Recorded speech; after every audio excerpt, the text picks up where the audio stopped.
Another typical mundane day in the office. Nothing spectacular going on today for most here.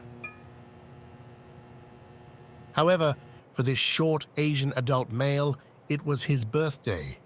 At this point in his career, he's comfortable with the fact that this place is where his dreams will go to die. This is the break room. Most people don't stay here for breaks. Often, they return to their prison cells they call a cubicle to watch what their lives could have turned out if they decided to take robotics instead of improv in high school. Benson was one of the weirdos that stayed. This odd trait of his is one of many that could possibly be playing a part in why he lacks companionship. It's bad enough that Benson lacked friends, but now he's hungry for human interaction and food. Here approaches a slightly below average height, Caucasian adult man. Quite honestly, he might be the most unusual one in this office. Because this man in particular has figured out how to suppress his dissatisfaction with the world. He has figured that being kind to others creates a sense of purpose, almost as if this unfulfilling job he's chained himself to could be bearable.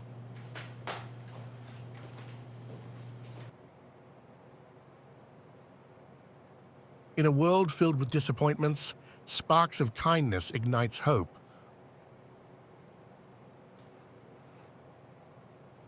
Only to be put out by slight inconveniences like this. Here approaches another slightly below average height, Caucasian adult man. You can never really hire too many of them.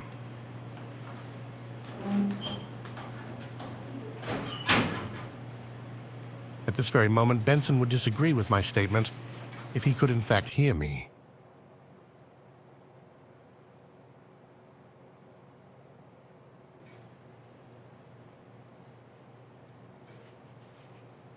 Here walks in an Asian adult woman, who is in fact an adult, despite her appearance proving me otherwise.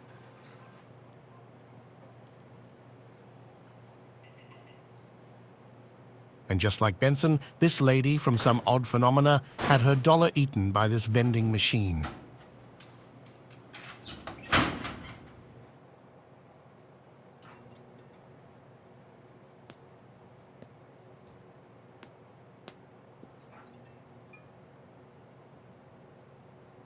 Benson was a bright man.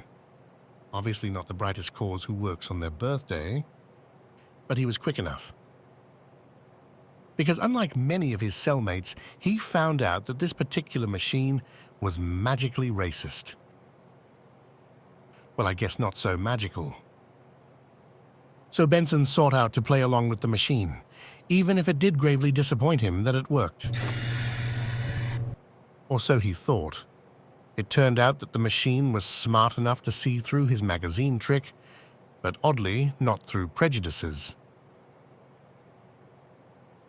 In these certain situations, most would probably just find somewhere else to get their food. Not Benson, though. He was a determined creature. In the wrong moments, of course. Could he have used this determination to socialize? Sure. But it's too late to imagine such scenarios, especially now. Benson was certain he got the machine this time. He believed that his hand truly gained some newfound privilege.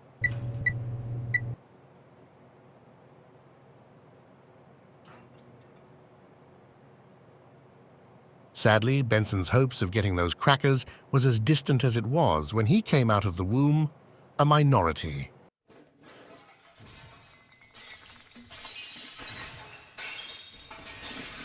During these half hours, people like Benson must make sure to keep an eye on the time, because in the peak of this man's rage, he will soon be reminded his supposed time of peace comes to an end by an alarm he set half an hour ago to get back to work.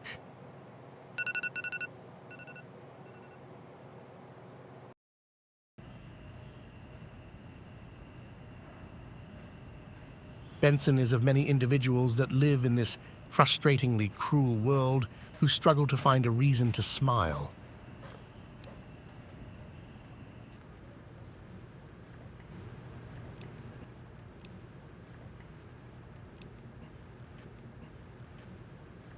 So when people like the Caucasian man from earlier, who go out of their way to ease the pain of others, even with the slightest gesture of giving away their leftover crackers, it makes even the most difficult days bearable.